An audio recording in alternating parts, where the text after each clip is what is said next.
L'École nationale d'administration justifie-t-elle sa réputation?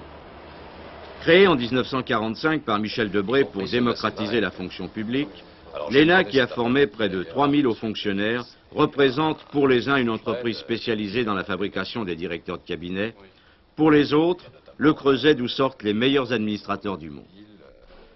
Mais d'abord, qu'est-ce que l'ENA? Qu'apprennent-ils ces étudiants pour conquérir si aisément les principaux leviers de commande? Bref, qui sont ces énarques estimés, critiqués, mais dont l'efficacité est reconnue même par leurs adversaires? Bernard Boucaud, fils d'artisan. Michel Collin, fils d'expert comptable. Yves Guioncan, fils de professeur d'université. Martine Aubry, fille de haut fonctionnaire. Isabelle Bouillot, fille du directeur de société. Bernard Bajolet, fils d'ingénieur. Elisabeth Buxpan, fille de salarié. Louis Mermet, fils de représentant de commerce. Le futur élève de l'ENA, avant de présenter le concours, fait des études supérieures. Le plus souvent à Sciences Po, près de 80% des étudiants viennent de l'école de la rue Saint-Guillaume.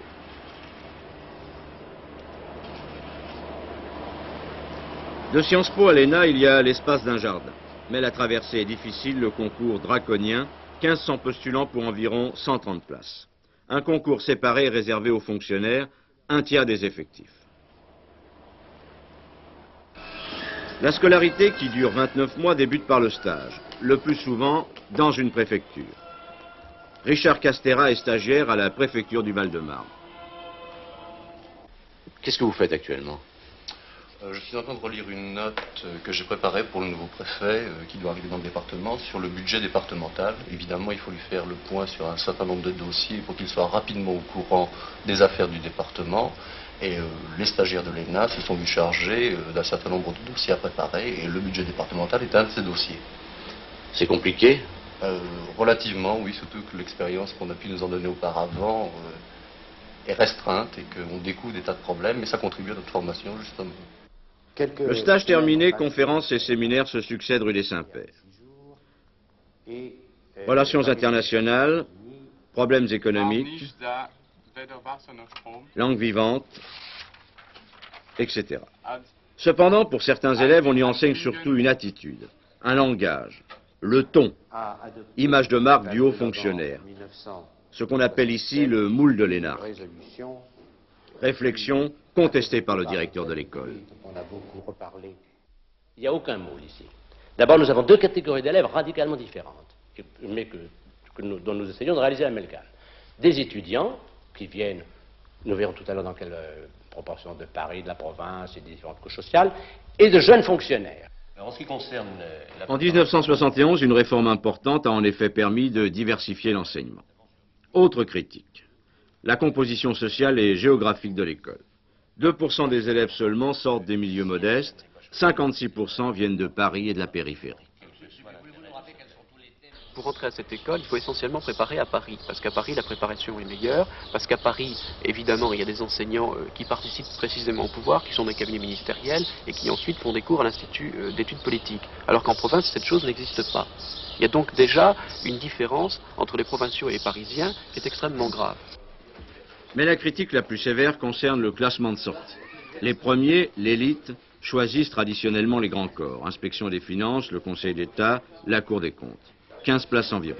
Les autres se retrouvent dans différents ministères ou préfectures. En 1972, pour lutter contre cette sélection, des élèves de la promotion Charles de Gaulle annonçaient qu'ils refuseraient, quel que soit leur classement, de choisir un poste dans les grands corps. Cette petite fronde a eu des retombées. Aujourd'hui, la compétition pour les premières places est un problème secondaire.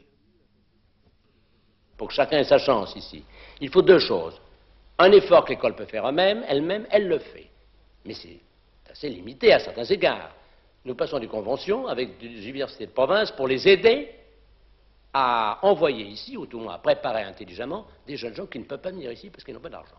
Leur famille n'a pas d'argent. Et deuxièmement, et c'est ça le vrai problème, dans la mesure où l'université française sera plus démocratisée, c'est-à-dire qu'il n'y aura plus de fils d'ouvriers et d'employés, il y en aura plus ici. Au total, ces énarques, comment se jugent-ils? Un portrait robot tracé par les élèves et les anciens de l'école. C'est un jeune homme qui a de l'ambition. C'est quelqu'un qui a travaillé beaucoup. C'est de représenter les meilleurs élèves de la bourgeoisie. Quand on aperçoit, ça pose parfois des problèmes. C'est d'être un démocrate qui a des drames de conscience. Un jeune homme très brillant, très rigoureux et très sérieux, issus, malheureusement, presque exclusivement de la bourgeoisie parisienne. Si vous répondez à ces critères, si vous avez en plus le goût pour le service public, vous avez l'étoffe d'un énarque. Il ne reste plus qu'à réussir au concours, mais cela, c'est une autre histoire. 1500 candidats, 130 places.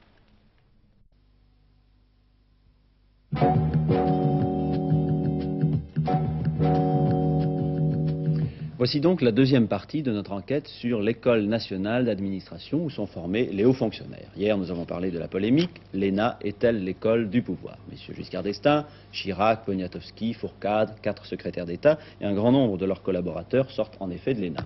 Ce qui n'a pas d'ailleurs empêché aujourd'hui M. Giscard d'Estaing, au déjeuner qu'il donnait au secrétaire d'État et dont je viens de parler, de leur recommander de ne pas se laisser faire par l'administration, ce que M. Perronnet, un secrétaire d'État, a interprété comme une condamnation de la technocratie, sinon de l'énarchie.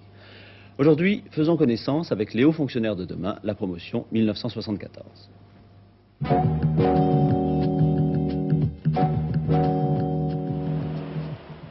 L'École nationale d'administration justifie-t-elle sa réputation? Créée en 1945 par Michel Debré pour démocratiser la fonction publique, l'ENA, qui a formé près de 3000 hauts fonctionnaires, représente pour les uns une entreprise spécialisée dans la fabrication des directeurs de cabinet, pour les autres, le creuset d'où sortent les meilleurs administrateurs du monde. Mais d'abord, qu'est-ce que l'ENA? Qu'apprennent-ils ces étudiants pour conquérir si aisément les principaux leviers de commande?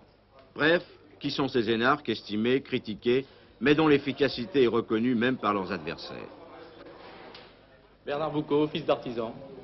Michel Collin, fils d'expert comptable. Yves Lioncan, fils de professeur d'université. Martine Aubry, fille de haut fonctionnaire. Isabelle Bouillot, fille du directeur de société. Bernard Bajolet, fils d'ingénieur. Elisabeth Buxpan, fille de salarié. Louis Mermet, fils de représentant de commerce. Le futur élève de l'ENA, avant de présenter le concours, fait des études supérieures. Le plus souvent à Sciences Po, près de 80% des étudiants viennent de l'école de la rue Saint-Guillaume.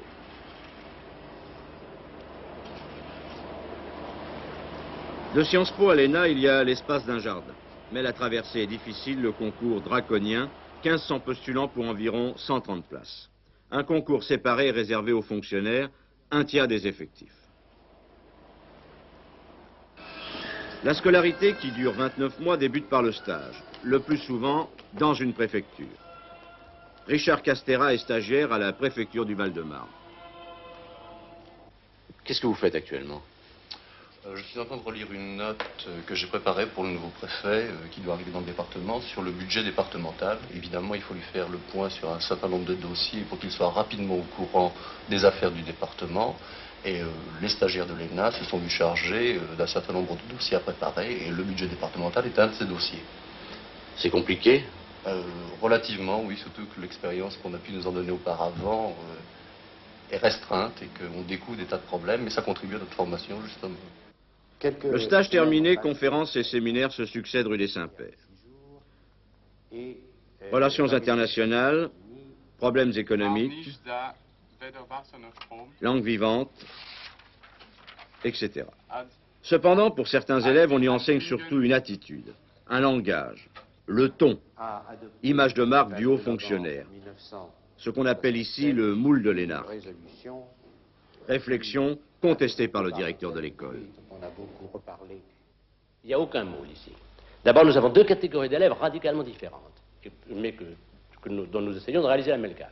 Des étudiants qui viennent, nous verrons tout à l'heure dans quelle proportion, de Paris, de la province et des différentes couches sociales, et de jeunes fonctionnaires. Alors, en ce qui concerne En 1971, une réforme importante a en effet permis de diversifier l'enseignement.